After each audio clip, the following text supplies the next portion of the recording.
Começando mais um episódio do nosso Inspira Quem Pode para a gente falar hoje de um assunto estratégico. Negócios, empresas, sociedades. Você sabe o que significa M&A? Já ouviu falar em fusões e aquisições? Beleza, segura essa informação.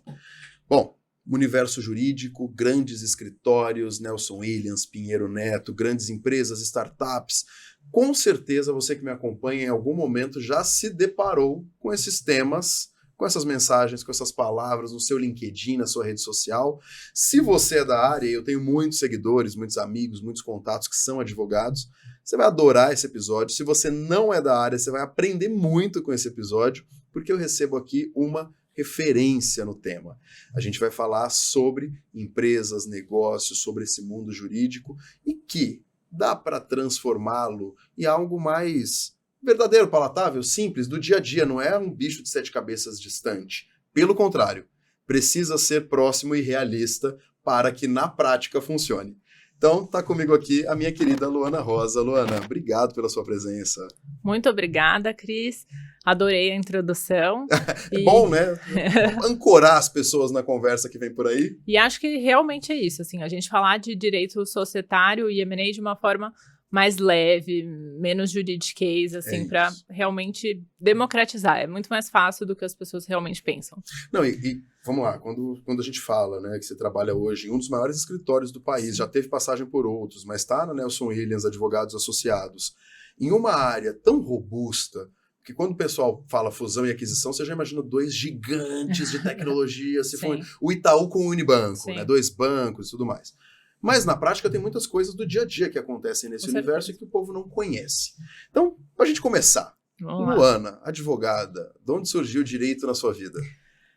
Olha, essa pergunta é interessante, assim, eu não decidi fazer direito, eu não era uma criança que falava eu quero fazer direito e tinha certeza absoluta que era isso que eu queria fazer na minha vida. Eu cogitei fazer medicina para ser dermatologista, cogitei fazer administração e moda, e cogitava direito também. Minha mãe começou a me questionar com uns 14 anos o que eu queria fazer. Eu sempre pensei em direito, porque ela fez, e 2, porque eu sempre tive afinidade com ler, escrever, e eu tinha um senso de quero fazer justiça. Quando me deu esse clique de quero fazer direito, foi uma viagem que eu estava em Boston, um intercâmbio de inglês, e a gente visitou um tribunal de justiça, e eu vi, de fato, uma sessão. Nossa, ainda mais americano, foi um filme, um super né? tribunal, assim, gigante, bonito, e eu olhei aquela juíza e pensei, é isso que eu quero ser essa mulher, idealizando realmente que eu queria seguir a carreira de concurso público, ser juíza, assim como a minha mãe, e entrei na faculdade como a maioria pensando nisso, assim, quero prestar concurso. E foi aí que eu decidi, eu tinha 15 anos na época. 15 anos? 15 anos. Aí, quando você entra na faculdade, manteve a ideia? Ou logo mudou? Eu mantive temporariamente. Eu acho que, assim, numa sala de direito, no primeiro semestre, a maioria esmagadora quer concurso. Porque é o que atrai, assim. Ainda mais há 10 anos atrás, tinha muito aquele sonho de estabilidade financeira, de você vai ganhar bem, e você vai ter um emprego estável, né? Então, eu entrei com essa ideia, permaneci acho que uns 2 anos, cheguei a fazer até cursinho para prestar concurso público de técnico do TRT, e daí acabei desistindo, porque eu falei, mãe, quero trabalhar, não vou ficar esperando o concurso abrir, fui para escritório, quando eu entrei em escritório pensei, é isso que eu quero, não tem nada a ver com concurso, vou ficar por aqui mesmo. Gostou do advogar? Gostei do advogado, desde o início, assim, comecei a trabalhar no 3º semestre da faculdade. E quando você começa a trabalhar, escritório, já era um dos grandes escritórios? Eu comecei no Tosini. Grande escritório. Quando você chega lá, você já vai especificamente para algo relacionado a societário M&A ou isso foi se construindo nessa jornada? Foi 100% se construindo. Eu comecei em direito do trabalho, minha mãe é juíza do trabalho, e eu sempre, talvez por ela, assim, sempre tive muita afinidade com essa área, comecei em direito do trabalho consultivo.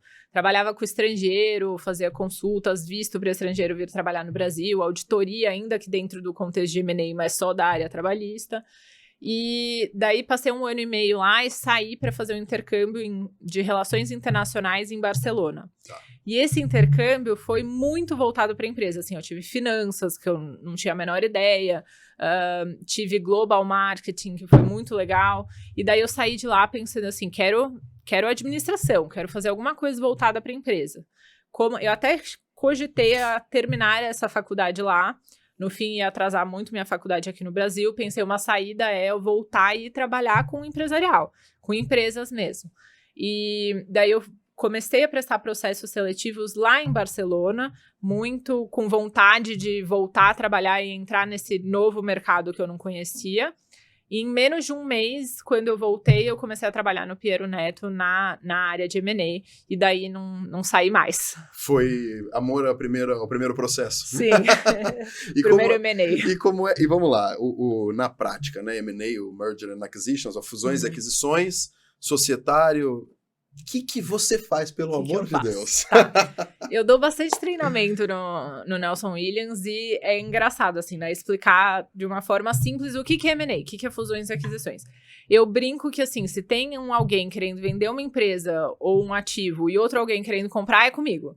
Então, aí que entra a Luana. De forma simples, é isso, assim. Tá. Alguém querendo vender, outro alguém querendo comprar, eu trabalho e eu atuo, assim, de ponta a ponta, desde o início dessa transação.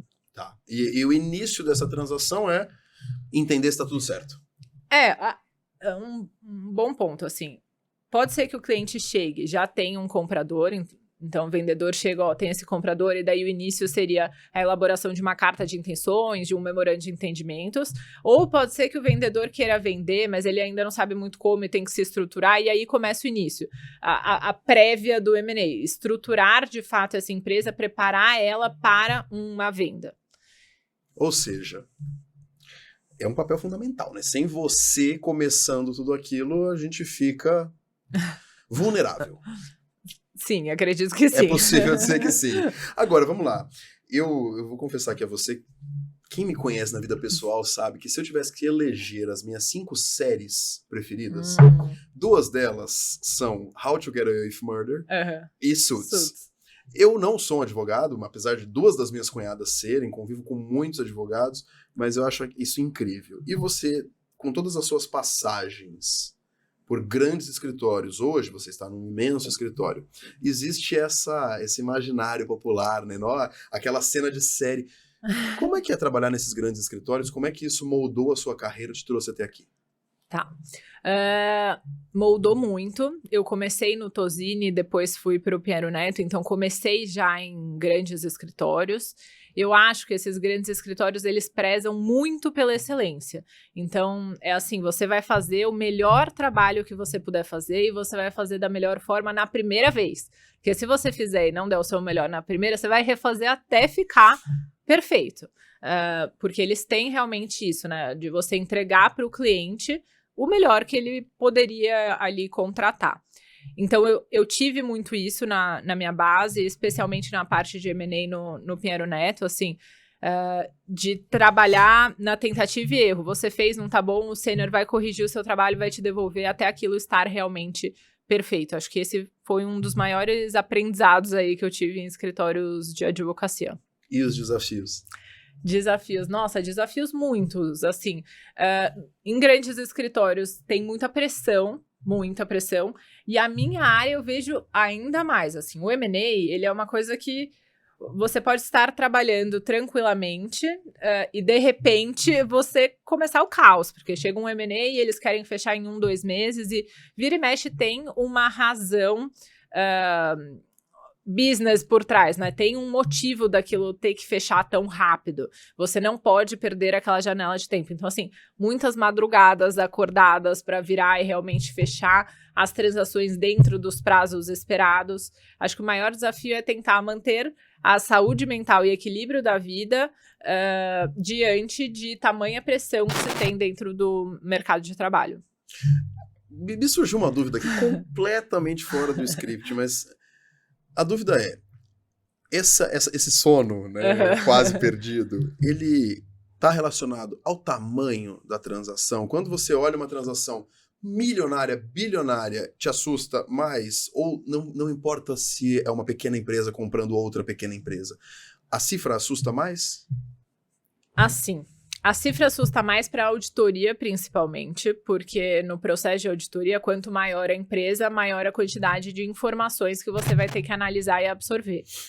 O advogado de M&A, ele é quem centraliza todas as informações do relatório. Então, ele vai passar o pedido para a área ambiental, para a área civil, para a área trabalhista, mas no final das contas ele recebe tudo, tem que revisar, compilar, e ele que tem que ter tudo aquilo bem estruturado para ele, para as reuniões, até para refletir todos esses pontos, contingências e tal nos contratos.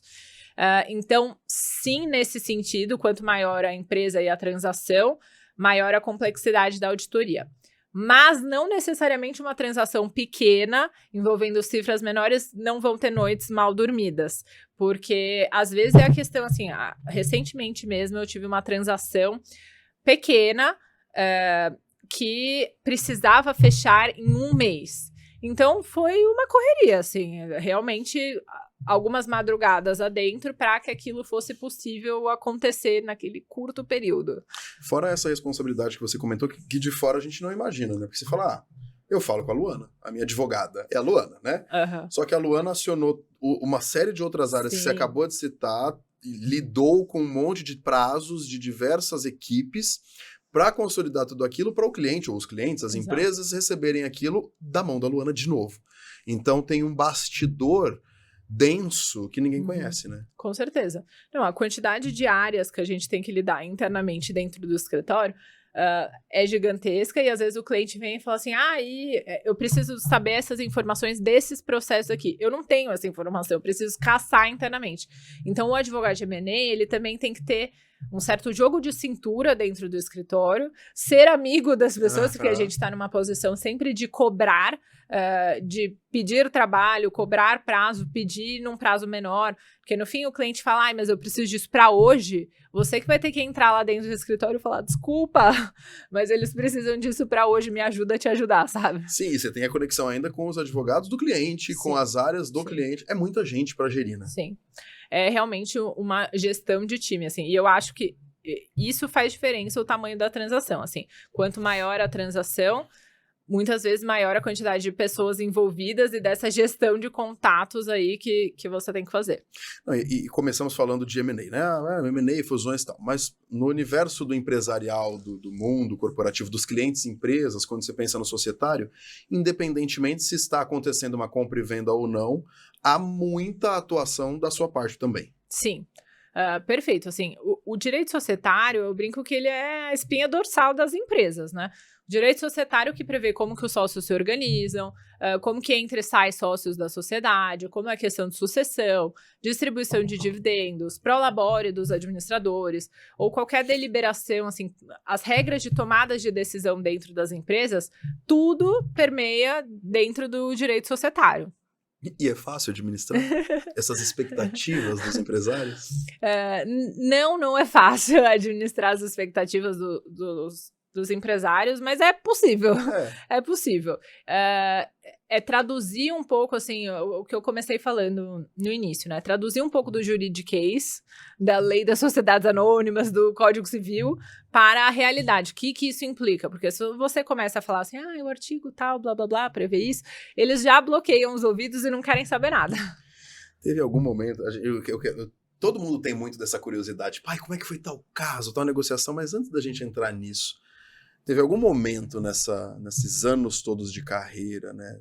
Que você olhou e falou, desafiador ao ponto de me fazer pensar 2 vezes? Pensar 2 vezes?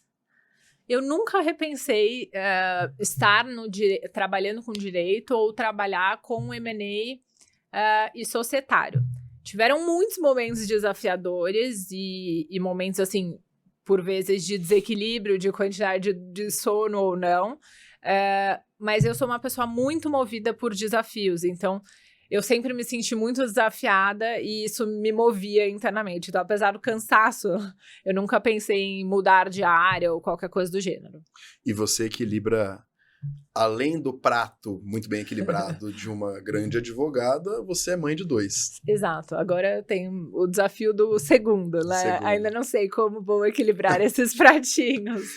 E mas até aqui, né?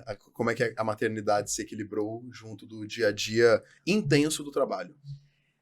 Olha, isso é uma coisa super interessante, assim, sendo muito sincera, quando eu descobri que estava grávida, eu pensei que não seria possível, porque era, assim, eu ainda tinha muito a crescer na minha carreira, e eu pensei, nossa, isso vai dar uma bela atrapalhada aqui. Mas eu acho que, assim, é garra, determinação e força de vontade. Não deu uma dificultada, obviamente, porque tinham noites que eu não dormia bem, porque minha filha não estava dormindo bem, e que no dia seguinte eu tinha que trabalhar como se nada tivesse acontecido na minha casa. Então, não é fácil, mas é 100% factível, e pra mim, assim, a recompensa de você estar se tornando uma pessoa que seus filhos vão olhar lá na frente e pensar assim, que orgulho, sabe, da minha mãe, do meu pai, etc., é o que me move. Pensar que cada dia eu vou tentar ser um pouco melhor para que os meus filhos olhem para mim com orgulho. Ah, você falou... Eu vou ter que te perguntar, qual é a profissão do seu marido? Advogado.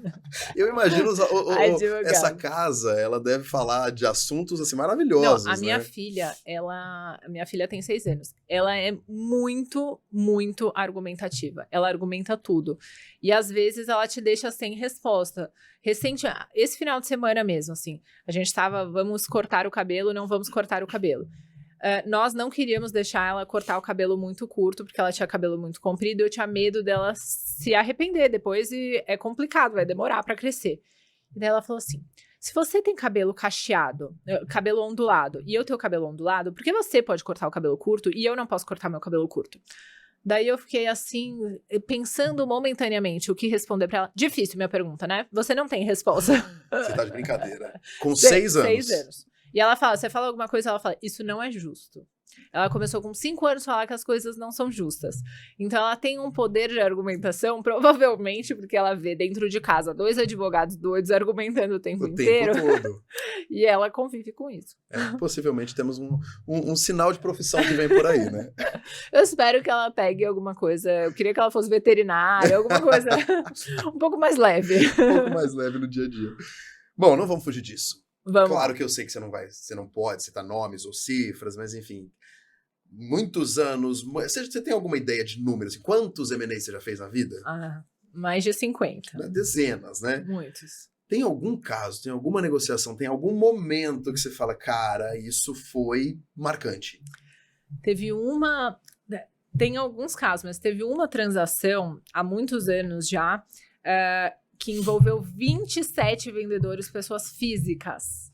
27 pessoas envolvidas para assinar e aprovar. 27 vendedores. Você imagina a quantidade de vai e vem na negociação. Quando você está negociando com um vendedor, 2 vendedores, é difícil. Agora, quando você tem 27 vendedores... 27 expectativas, desejos, opiniões. É uma coisa que ia e voltava. Ainda que tivesse, assim, alguns vendedores que eram os representantes, mesmo assim, teve um vai e vem muito grande. E teve uma dificuldade logística, procedimental mesmo, no dia da assinatura. A gente também, esse dia foi assim, fizemos uma viagem, fomos para Porto Alegre. A assinatura naquela época era tudo físico. Não era tudo digitalizado como a gente tem hoje em dia. Era uma loucura. O contrato de compra e venda tinha mais de 1000 páginas. 1000 páginas, e eram 27 vias, 28, porque tinha a via da compradora. Peraí, 1000 páginas só o contrato de compra e venda? O contrato de compra e venda mais todos os anexos. Nossa. E eu lembro que no momento que começou a assinatura, porque estavam todos presencialmente lá, uma mesa, assim, de convenção, realmente. E no momento que começaram as assinaturas, os anexos não estavam prontos. Então, a sênior do meu time pegou o contrato de compra e venda, na época eu era muito mais nova, pegou o contrato de compra e venda, foi passar para todo mundo assinar, enquanto eu era responsável por montar todos os anexos, que eram umas 800 páginas. E foi uma loucura para montar, acabar de aprovar, porque você pode imprimir só quando está aprovado, você tem um e-mail falando esse anexo está aprovado por todas as partes, daí você imprime. E depois de tudo isso, a gente teve que... Tinham rúbricas. Em todas essas páginas. Todas as 1000 páginas de 27 vias. E depois a gente ficou com, assim... Era uma sala cheia de contratos. Meu Deus. Foi uma loucura.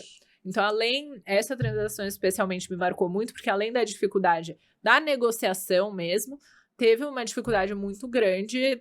Logística. Logística. Não, e a pergunta deu certo? Deu certo. Então, tudo bem. Deu certo, meu dedo quase caiu de revisar tantas rubricas. Cara, mas assim, muita coisa. Muita gente envolvida. Quanto mais gente envolvida, mais complexo? Ai, Cris, eu acredito que sim, porque são muitas opiniões diferentes. E até teve uma outra transação que eu tava agora recentemente, que eram uns 12 vendedores. 5 muito ativos. E ficava esse vai e vem, porque um vendedor acha isso, o outro vendedor acha aquilo, e daí um vendedor não tá tão disposto a vender quanto o outro. Então, as expectativas, como você falou, são realmente muito diferentes. Eu imagino que você tenha passado... Esse é um que você tá me contando, vamos lá, no meio desses 50 você deve ter tido cada situação que você poderia escrever um livro tranquilamente. Não, e agora esse último de 12 vendedores que eu te falei, no fim a transação não foi pra frente. Então assim, a gente envidou melhores esforços realmente pra fechar dentro do período que eles falaram. E no fim, nós estávamos pelo comprador, acabou não indo para frente porque não valia mais a pena o deal. Com a auditoria foram sendo descobertas algumas contingências já materializadas e outras potenciais, e que se você fazia o preço de compra menos essas contingências, ficavam poucos milhões que os compradores estavam dispostos a pagar para os vendedores e para eles não era suficiente. Não compensava. Então não fazia mais, a transação deixou de parar de pé. E você citou esses alguns milhões, né? A gente tem... No começo eu citei talvez um grande conhecido do público geral M&A brasileiro, que foi Itaú e Unibanco. Sim. Na sua opinião, como alguém que respira essa área há uma década mais, enfim, qual é o impacto? Qual é o benefício? Qual é, de fato, o significado das operações de fusões e aquisições para a economia do Brasil? Eu acho que, assim, gigante, tanto para a economia do Brasil quanto a economia de qualquer outro lugar. Quando a gente fala desses M&As gigantescos, como você falou, então o Unibanco, teve a Arezzo com a reserva, o Grupo Soma, enfim, tivemos várias transações que movimentam setores. É uma coisa que impacta a economia de uma forma, assim, muito abrupta, né? Mas a gente tem também... A gente tem esse cenário de grandes M&As, mas a gente também tem o cenário de pequenos e médios M&As e que também fazem uma movimentação na economia. Assim, tem empresas que a empresa está morrendo, está péssima financeiramente, recebe um investimento, volta a viver e está lá sendo útil para a sociedade, né? O M&A ele é uma forma muito de crescimento, de expansão, de trazer investimentos, trazer recursos para as empresas. É fundamental, movimenta 100% a economia. E a gente falou de novo das grandes. Você trouxe uma reflexão que, de fato, não só as grandes. Uma empresa familiar, né? Empresas menores, empresas que talvez a gente nem conheça, mas que são B2B, né? Empresas que geram negócios entre si, também tem um impacto, né? 100%. Na verdade, assim, lido muito mais com empresas familiares, empresas de médio porte, do que as gigantescas. E tem muito, nessas empresas familiares, tem muito, por exemplo, em questão de sucessão. O fundador tá lá, tá fazendo 80 anos de idade, tá pensando já numa sucessão, e os filhos dele não têm interesse algum. Tem muito esse cenário. E os filhos não têm interesse algum de assumir a empresa. O que acontece com a empresa? Vai deixar o império morrer? Não dá. Então, muitos fundadores acabam pensando numa via de M&A, numa venda da empresa, para manter este patrimônio para a família que foi construído e não deixar ser dilapidado, né? Porque muitas vezes, se você não coloca a pessoa certa para assumir lá... Acaba. Então, pensar nessa sucessão é muito importante e muitas vezes o M&A é uma saída. E outro, vou chamar de ator da nossa economia e que cada ano que passa cresce mais, são as startups. Quando a gente pensa no potencial das empresas, né, que estão nascendo, que estão crescendo, mas que já tem esse viés inovador e muitas, inclusive, que nascem já com o objetivo de serem compradas. Sim. Então, para esse universo das startups, qual é que é a tua visão? Também, assim, startup e M&A tá lá lado a lado. Respira junto, né? Sim, porque as startups, muitas vezes, elas nascem E na maior parte das vezes elas precisam de investimento. O empreendedor que está lá, ele tem a ideia, mas eles não, na maior parte das vezes, não tem as cifras de milhões para injetar na empresa para que aquele negócio alavanque, né?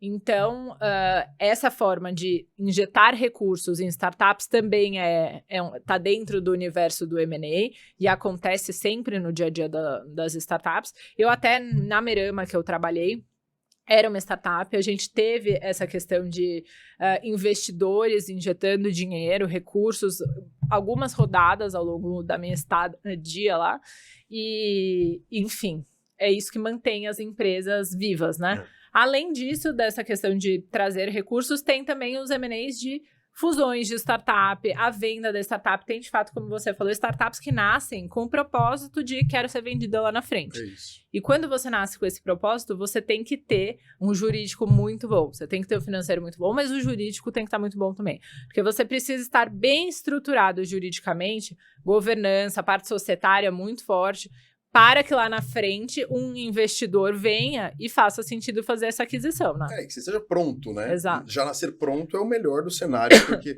o se readaptar, o se reorganizar dá muito mais trabalho. Sim, né? Com certeza. Então a gente falou de muito da sua experiência dos grandes escritórios, mas viveu o outro lado, né? Esteve na empresa, você era a advogada da Merama. Exatamente. Eu tocava o jurídico interno, tanto da holding, a gente tinha 12 operacionais, então eu tocava o jurídico da holding, respondendo para investidores, investidores grandes que a Merama tinha, quanto cuidando do jurídico das investidas, que daí é mais problema de direito do trabalho, consumidor, tive problema, eram empresas varejistas, né? O jurídico do dia a dia. Exato. Então, eu lidava lá tanto com o dia a dia, quanto questões mais estratégicas do grupo econômico mesmo.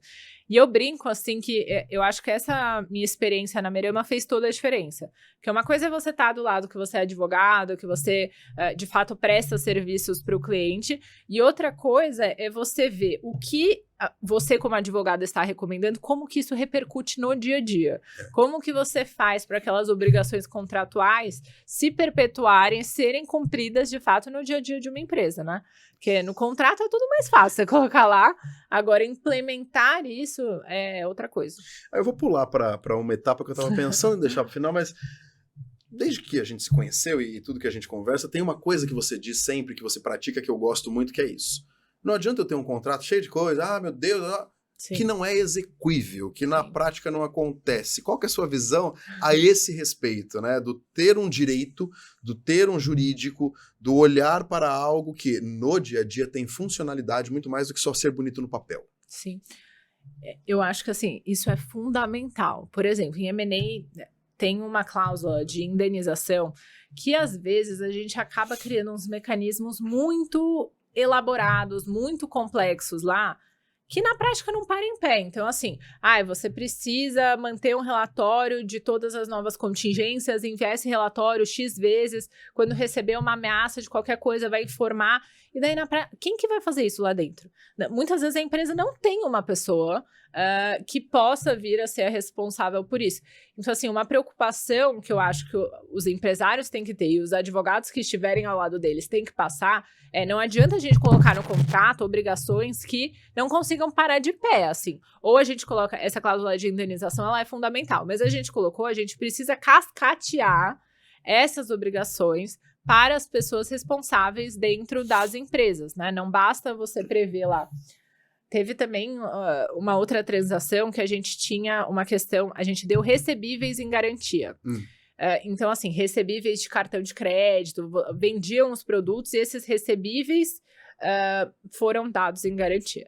Você tinha que comunicar essas obrigações para uma série de pessoas do operacional que não tem a menor ideia do que era M&A, do porquê que você está dando em garantia. E as pessoas ficavam com uma cara de ponto de interrogação, assim... Naturalmente, Por que você está fazendo isso? Você está só complicando a minha vida. E, enfim, eu acho que essa parte de estar com um advogado que tenha, de societário M&A, que tenha essa visão, assim, do todo, e essa preocupação de fazer contratos factíveis, execuíveis, é fundamental. Fundamental. Luana Rosa da Silva, quem te inspira? Eu vou dar uma pessoa famosa e uma não famosa, pode Manda ser? bala. Não famosa, minha mãe, 100%. Acho que assim, bem clichê. Como é o nome dela? Cíntia Rosa. Cíntia. A minha mãe, ela prestou concurso, ela foi mãe muito nova, eu e meu irmão nascemos quando ela tinha 23, meu irmão quando ela tinha 27, e ela prestou concurso comigo bebê. Passou para ser juíza com 26 anos, ia para o Guarujá para estudar, separada lá, isolada. Então, ela me mostrou sempre, desde muito cedo, na prática e não só na fala, que determinação, foco, força de vontade mudam tudo, assim. Então, e eu tenho muito, muito isso comigo. Então, ela é uma grande inspiração.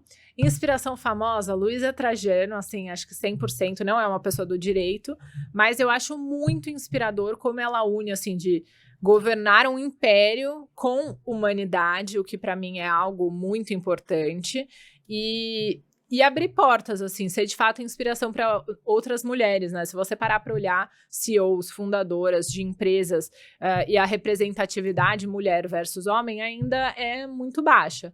Então, eu acho que ela inspira realmente nesse sentido também. Excelentes inspirações. Você sabe que a Luísa Helena, eu mandei um e-mail para ela, na pessoa física, convidando ela para o Inspira Quem Pode. Ela respondeu na pessoa física, dizendo quando que ela pode.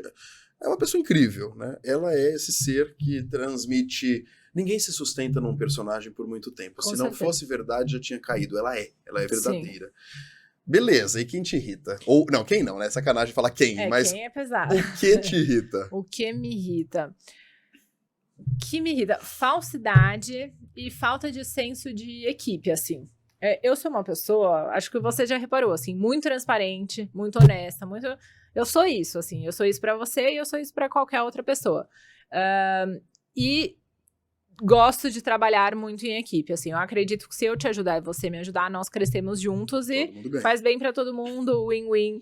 Então, esses dois pontos são muito intrínsecos a mim e o contrário me irrita profundamente. Não, e assim, claramente, inspirações e irritações admiráveis. Compartilho delas. Lu, você comentou na sua resposta, né? O mercado em geral ainda é muito masculino. Os grandes escritórios de advocacia ainda são muito masculinos. Como é que é a sua visão em relação ao aumento da presença feminina nesses ambientes? Tá. O mercado de advocacia, ele é um mercado... O mercado em si, ele não é tão masculino. A OAB, segundo a OAB, mais de 50% dos advogados brasileiros são mulheres. Sim. Então, advogadas nós temos, mas isso cai muito percentual quando você passa a olhar sócios, cargos de gestão, liderança. Cargos estratégicos de fato, né? Seja sociedade de advocacia ou seja como CLO, assim, o cargo máximo de jurídico dentro de empresas. Eu acho que, assim, a tendência é que aumente, mas vamos ser realistas, é uma coisa, é uma mudança paulatina, né? Não é algo que vai acontecer do dia para a noite. Então, eu acho que é fundamental mesmo a gente ter inspirações para que outras mulheres possam olhar e pensar, eu posso também chegar lá, mas ainda temos muito a percorrer aí, na minha visão. Conversa boa, o tempo voa. Quando a gente começou a gravar aqui, eu falei pra Luana, você não vai nem se dar conta, quando a gente perceber, já passou 30, 40 minutos. Lu, que delícia conversar com você. Eu acho que é uma das coisas que a gente conversa sempre, né, no off, né, com a câmera desligada, e eu falo contigo, eu falo com as minhas duas cunhadas advogadas, a Lorena e a Vanessa, sobre o quanto que é gostoso conversar com advogados que trazem a dificuldade, porque é difícil entender todo aquele sistema regulatório e a linguagem e o latim de um jeito que as pessoas compreendam. E você traz isso com muita clareza e generosidade. Obrigado. Mas antes da gente encerrar, eu queria fazer a pergunta para a Luana. E aí, independentemente de onde ela esteja ou o que ela esteja fazendo, qual é o sonho da Luana que ela ainda não realizou, o sonho profissional? O que a Luana ainda gostaria de se ver realizando? Também. Meu sonho... Acho que eu quero seguir, assim, muito mais, né? Democratizando, essa é a palavra para mim, democratizar o direito societário e M&A. Conseguir mostrar o valor dessas áreas para os empresários, para novos clientes. Eu acho que ainda tem um tabu muito grande de, assim, grandes empresas precisam de direito societário, pequenas e médias empresas vão seguir com o contador. O contador tem, obviamente, muito valor, mas é um trabalho que a gente tem que fazer em conjunto, é fundamental, como a gente falou aqui, ter essa visão, assim, esse mapeamento de riscos, esse apoio de um advogado especializado.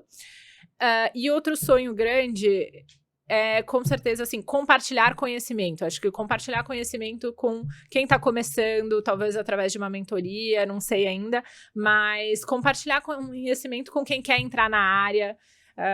Acho que tem tudo de bom, né? Compartilhar o que venho vivendo por aí, o dia a dia. O M&A, ele é uma área muito de prática. Você não... É difícil, você não aprende na faculdade, assim, eu pelo menos não tive na faculdade. Você tem direito societário, eu tive lei das sociedades anônimas, basicão, mas você não tem, assim, o que é uma transação de M&A, quais são as opções, quais estruturas você pode usar. Então, é algo que você vai aprendendo na vivência mesmo. E eu gostaria de compartilhar, assim, o que já vi por aqui. Então, vou te fazer uma pergunta que é, eu, empresa... buscando ou venda ou compra, eu, advogado da empresa, buscando ou venda ou compra, ou eu, buscando aprender sobre M&A. Posso passar o contato da Luana? Pode. Então eu vou deixar aqui na tela o LinkedIn da Luana para vocês que quiserem, ou que vocês precisem de um M&A, né, que muita gente, ou que precisem entender questões societárias, ou que queiram conversar sobre M&A, sobre societário. A Luana, o compartilhar conhecimento é fundamental. Excelente sonho profissional que eu acho que com o seu conhecimento, com o seu nível atual, é uma realização para agora. Então, pessoal, vamos ajudar a Luana a realizar. Vou deixar aqui na tela para vocês, também na descrição aqui do nosso episódio. Mas, assim, muito obrigado. Muito bom te receber. Obrigado mesmo, Lu. Imagina, eu adorei. Foi muito, muito gostoso. Eu amo falar sobre societário e M&A. E é bem o que você falou, assim, se quiserem me mandar mensagem para trocar, conversar a respeito, eu tô super disponível. Show, sempre enriquecedor. Obrigado pela sua presença. Imagina. Obrigado você também que nos acompanhou em mais um episódio do Inspira Quem Pode. Recebi a minha querida amiga e inspiradora, Luana Rosa, essa advogada fera que faz com que a gente entenda o que ela está dizendo, o que é meio caminho andado. Então, obrigado por você estar conosco mais uma vez. Nos encontramos aqui no nosso próximo episódio. Um abração e até lá.